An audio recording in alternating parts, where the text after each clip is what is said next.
watching my video. Today I wanted to show you guys how I personally make my blessing bags for the homeless.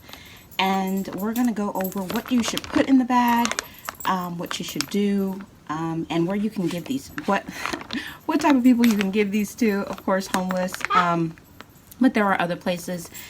If you hear noises in the back, it's my dogs. I'm getting ready to leave for work, so they're waiting for their cookie, and the bird is covered. So when she's covered in the morning, she usually wants to get uncovered, but she makes too much noise for the other people living in the house. It's very early. So let's get started. First thing that I'd like to recommend is if you are doing a blessing bag or you're going to make some blessing bags for the homeless, you can use a couple of things. I like to use these really big bags. You can get these at Dollar Tree. They look like this. They are usually, $2 for $1. They do have large that is like $3 for $1, or you can just use a regular Ziploc bag. When I first started, I used a regular Ziploc bag, and then I went to the gallon Ziploc bags, and then I went to these because you just add so much more stuff to it. So this is a recommendation. I'm not telling you guys what to do or how to do it. This is just how I personally make the bags. So I use these. You can find these at Dollar Tree. They also, I think they sell them at the 99-cent store. I've never seen them there though, but I know that they do for sure have these at the Dollar Tree. So this is the size bag I use. First thing I like to put in my bag is, of course, shampoo and conditioner. So I don't put full size bottles inside the blessing bag because a couple of reasons. One, it can get very bulky, and if you are homeless and you're living out of a backpack, this is something that's inconvenience for them. So what I like to do, and number two, the reason why I don't put full-size bottles is because they have a tendency to either sell or return these. So you get more bang for your buck if you actually put them in something like this, like a travel size bottle. I do use all three, even though this is a sprayer. What I'll do is I'll label it shampoo, conditioner, and then in this one I might put body wash. But these work out great, and you can actually fit a lot more shampoo and conditioner inside these bottles rather than giving them a whole entire bottle. Now I know we get these for free a lot of times, or very, very cheap. So, you could actually just go ahead and donate a bunch of these to a shelter. And that's what I do at times too when I have way too much shampoo and conditioner. So I'll either donate them or I'll make a bunch of blessing bags. Now with the blessing bags, you can also, you don't have to give them to the homeless. You can make a bunch of them and drop them off at a shelter. You can drop them off at a veterans hospital. They love those. Or you can just gather your stuff together from your stockpile and simply give it to them. It's a great way for you to get a tax write-off and for them to get some stuff back in return. What I like to do is I like to make them, keep them in the car, and if I see somebody with a sign or somebody that looks down their luck, I will go ahead and give them one. So go ahead and get some of these. These are at the Dollar Tree, or you can do full-size shampoo and conditioner. But what I do recommend is if you do a full-size shampoo and conditioner, make sure you put an X in the back with a Sharpie so the store knows not to return them. So that's one recommendation. The next thing I like to put in the blessing bags is some type of body wash. Now what I do is I ask my friends, co-workers that do travel a lot I know they're not going to use the travel bottles. So what I do is I say, if you're going to go traveling, let's say you're going to Europe for a week, can you bring back your shampoo and conditioner bottles if it's not going to put you overweight with the airlines? If they're going overnight, can you make sure to grab your shampoo and conditioner because they work great to put in blessing bags. So I do have a body wash that I'm going to go ahead and put in that blessing bag. It's just a sample bottle. And then I did have some coworkers that went ahead and gave me their sample bottles of shampoo and conditioner. That's why I'm not using the travel size and filling it. But I have this right here that's going to go in the bag. And then I have another one right here that is also going to go in the bag. So I'll put those in the bag. And then you want to include a bar soap. This is a travel bar soap. You can put a full-size bar soap.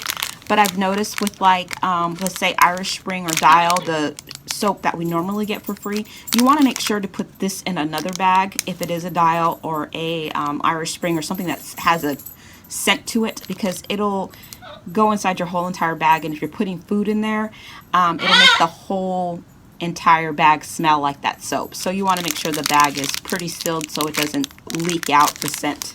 So the sample ones work great because they don't leak out. Can't smell it. So 1 bar soap will go in there. And then of course I include a washcloth. You know, and the washcloth does not have to be brand new. I mean, this is not a brand new washcloth, but don't put one that's like with holes or anything in it. But if you are going to replace your washcloths, go ahead and wash them and put them in your blessing bags, because oftentimes they do not have a washcloth to, you know, wash their face or whatever. So I definitely put one of those in there. I also include a shaving cream. Now, you know, we get these free at CVS. So this is something they would sell at CVS. You don't want them to return it or try to get store credit or anything like that. You want them to make sure that they at least try to use it. So what I do is I get my Sharpie and I put an X through it so the store will not take it back. And I will put that in the bag. And of course, with shaving cream, you are going to need a razor. Now this is just an example. I usually put about 2 in this. I know this is a woman's razor. I don't want to open up a new bag, but I usually put about 2 razors in there.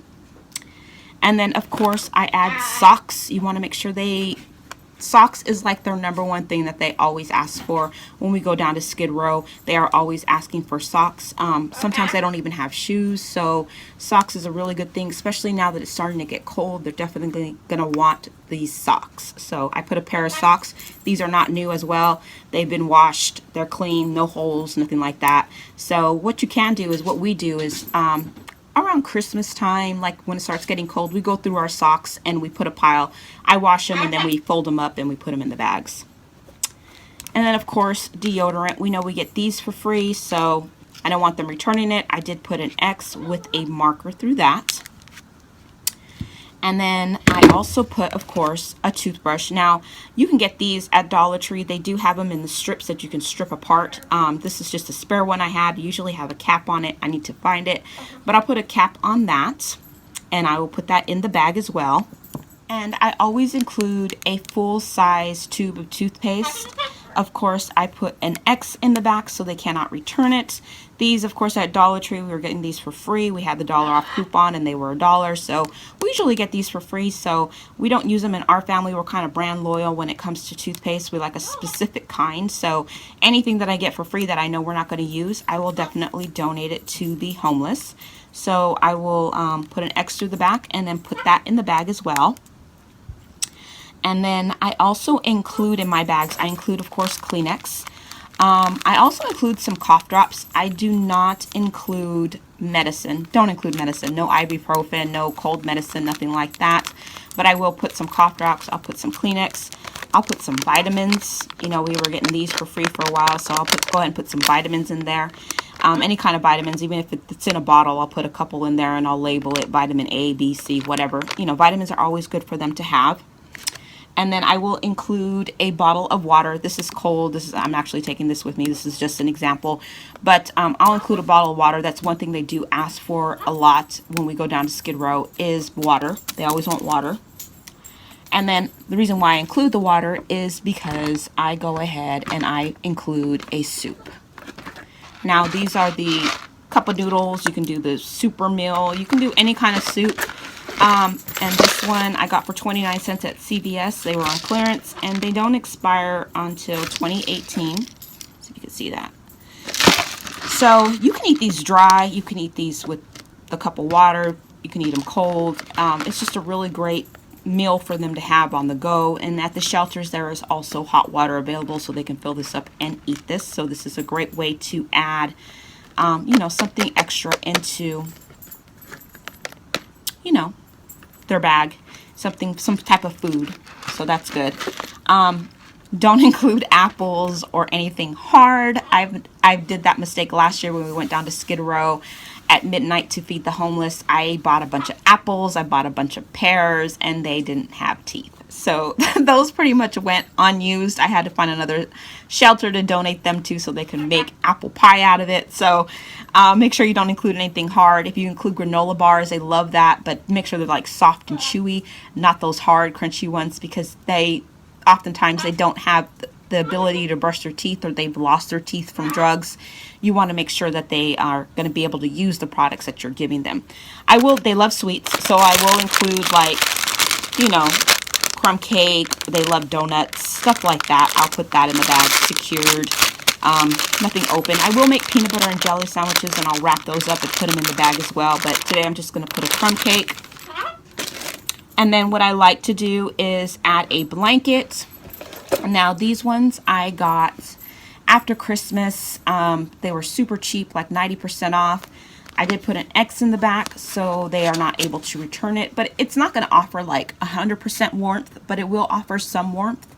And you want to, you know, just let them know somebody cares. So what I do is I go ahead and I enclose a blanket. You don't have to go out and buy brand new blankets. They will take a used blanket, especially if it's a small one that it's portable. This will fit in their backpack. They will love that. So I definitely include a blanket of some sort. So I had a bunch of these, so I'm going to include that. Excuse me. And then the final thing that I include, I think I got everything that I'm going to include in my bag, is detergent. Now, I have some of these samples, but this is what I really like to coupon for, are the pods, because the pods are the easiest, most portable way to give them some detergent so they can wash their clothes or wash their blankets. So what I include in there is I usually put enough to do 3 loads. These are samples. And if I don't have the samples, then I will grab about 3 pods and put them in a bag. Usually this kind of bag. So what is in here is some quarters. I'll put a couple pods in here. And then I usually put about $1.50 in change, so they can wash their clothes. Usually in California, to wash it's $1, to dry it's 50 cents. So they have enough to do 1 complete load here. So if they need to do laundry, it's here, it's available to them. Whether they use it or not is completely up to them, but that option is in the bag. So they can wash their clothes, they can go to the shelter, take a shower, get cleaned up, all that good stuff. So I'm going to go ahead and pack my bag and show you exactly what it looks like when it's done. So this is my completed bag. We have a little bit of everything in here. We got some sweets, we got our soup, we have some laundry soap, deodorant, toothpaste and toothbrush, some bar soap, some body wash, razors, and then on the other side we have our shampoo and conditioner. We have our shaving cream here. So, and we have detergent and some change in there for them to do a load of laundry. This is a great way to give back and to also use some stuff out of your stockpile, so you're not using a lot of money out of pocket. Like I said, the socks are used, the washcloth is used, but of course it's washed and clean. And the blanket I couponed for super cheap. Well, actually I didn't coupon, I actually got these on clearance super cheap. The soups, we always get coupons for the soups, so you can always find a great coupon matchup for the soups and get them relatively cheap. So this is a great way to, if you're in the car, you don't have to make it this extremely big, but if you're in the car and you see somebody that has a sign or somebody that's homeless, looks down on their luck, this is something to brighten their day. And what I like to do is I'll either put some type of words of encouragement, or I'll put a little note in there, you know, just to show them that people do care, and this is a blessing. This is a blessing for anybody, and you just don't have to give it to the homeless. You can drop it off at a shelter. You can drop it off at a veterans hospital. They love stuff like this. So this is just an example of what I do with some of my stockpile, how I give back to my community, how I try to help people that are in need. I make these bags. I pass them out during Christmas time for Skid Row throughout the year. I drop them off at shelters. It's just a great way to give back. And also, if you have kids, this is another great way to show them how you can help your community. And it's a great feeling when you give somebody this bag and they're just so appreciative. Some people cry. It's a great way to give back and just show people that, you know, you care. And, you know, it's sometimes your circumstances on being homeless, or you're a vet and you can't find the help you need, that you know, it's not necessarily drugs. It could be mental disorder, or some type of illness, or they just lost their job and lost everything. So we had a lot of that recently when we had the you know, the housing market crashed in California. So a lot of people lost their homes, and then they lost their mobile homes, and then they ended up on the streets. So people trying to get back up on their feet, this is a great way for them to shave, get cleaned up, try to look for a job, try to better themselves. So I just want to show you guys how I personally make my blessing bags. Like I said, you do not have to do it this big of a scale, but this is just an example of what you should put in a blessing bag, what you should do, especially marking off the X on products that can be returned, and something you can give them to make them feel good. So I hope you guys are having a great morning. Thank you so much for watching, and if you like this video, please like and subscribe. Thank you. Bye-bye.